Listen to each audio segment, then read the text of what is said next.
ঠাকুর বলছেন, ব্রাহ্মণীর রূপ লাবণ্য দেখে ও তিনি একা অসহায় অবস্থায় ভ্রমণ করে শুনে মথুরবাবু প্রথম প্রথম তার চরিত্র সম্বন্ধে সন্দিহান ছিলেন এবং একদিন তিনি ভৈরবী ব্রাহ্মণীকে বিদ্রূপ ছলে বলে ফেললেন, ভৈরবী, তোমার ভৈরব কোথায়?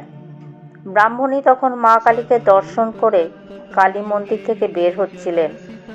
মথুরবাবু প্রশ্ন শুনে তিনি কিছুমাত্র লজ্জিত বা রাগান্বিত না হয়ে প্রথমে স্থিরভাবে তাহাকে একবার চেয়ে দেখলেন, তারপর মা কালীর পদতলে সবরূপী মহাদেবকে আঙুলের দ্বারা দেখিয়ে দিলেন।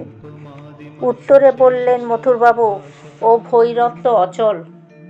ব্রাহ্মণী তখন ধীর গম্ভীর স্বরে বললেন, যদি অচলকে সচল করতেই না পারবো তবে আর ভৈরবী হয়েছি কেন? তাহার এই ধীর গম্ভীর ভাব ও উত্তরে মথুর লজ্জিত হয়ে নির্বাক হয়ে রইলেন। পরে দিন দিন তাহার উন্নত চরিত্র ও অশেষ গুণাবলীর পরিচয় পেয়ে মথুরের মনে ওই সন্দেহ সম্পূর্ণরূপে দূর হল।